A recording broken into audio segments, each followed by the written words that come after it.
I didn't cry when they lowered her casket, because I wasn't there. I was 500 miles away, sipping black coffee from a paper cup, watching the sun bleed over the ridge. Cold morning. Clean conscience. They say grief comes in waves. But for me, it came like a sniper's bullet, quiet from behind and only once. She died in another man's bed. Engine still running in the garage below. Carbon monoxide, they called it tragic. I called it fitting. Her name was Vanessa, my wife of 8 years.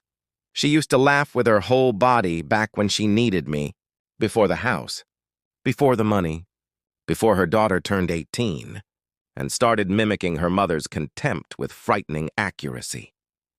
Danica, the stepdaughter with venom in her smile and poison in her words.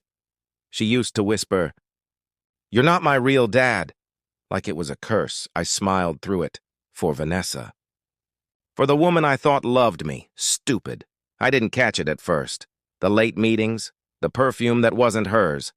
But it was Danica who gave it away. One night, she smirked and said, "Guess you're not the only one Mom lies to. Kids don't realize how much they say." Without meaning to, I didn't confront Vanessa. Not yet. I watched, listened, waited. She started hiding her phone. Passwords changed, but she was sloppy. One night, she forgot to sign out of her laptop. Messages, dozens of them. Last night was perfect. "He's so boring." I can't stand touching him. Photos, hotel rooms. A silver bracelet I bought her, draped across someone else's chest. Her lover, a mechanic named Ellis. You can't make that up. They were planning to run. To empty the joint account. To start fresh. Leave me with nothing but memories. So I gave them exactly that. Memories. But first I played the long game. I transferred funds quietly. Slowly reallocated assets. Rewrote the will. Set up trusts. Everything locked behind clauses they'd never understand. Until it was too late. I started recording every conversation. Every insult Danica spat at me. Every time Vanessa mocked me on the phone when she thought I was asleep. They weren't careful. People in love rarely are. 2 weeks before she died, I told her I'd be out of town for a business trip. She barely looked up from her phone. "Take your time," she muttered. I knew what she'd do. She'd sneak him in. They'd drink. They'd screw.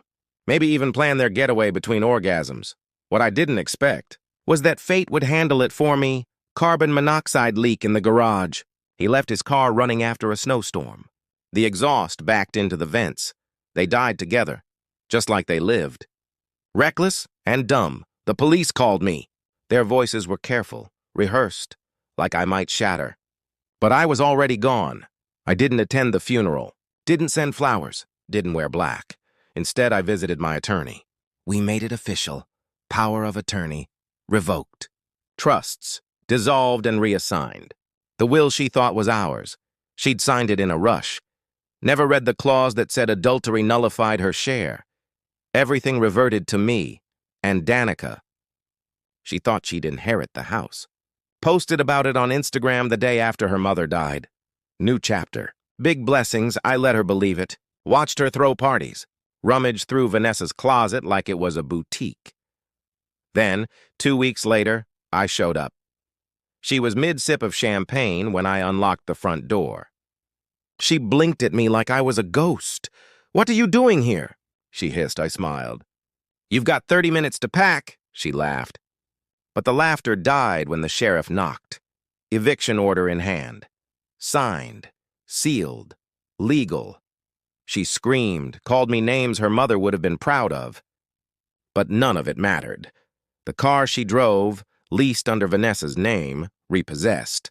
The college fund, gone. It had never been hers. The inheritance she bragged about never existed. I watched her sit on the curb, suitcase by her side, phone battery dying. No friends to call. No money to burn. She didn't know how to survive without someone to hate. And I wasn't going to be that man anymore. Closure came quietly. Not with violence. Not with revenge porn or public humiliation, just erasure. Vanessa doesn't exist on my walls. No photos. No keepsakes. She's a ghost with no name. Danica. Last I heard, she's working at a diner 2 towns over. Her Instagram went silent. Good. As for me, I bought a cabin by the lake. Wood-burning stove. No Wi-Fi. Silence. People ask if I ever feel lonely. I tell them loneliness is easier than betrayal. Sometimes, at night I pour a drink, sit by the fire, and let the quiet settle around me. And I think about how grief never came in waves. It came once, and never came back.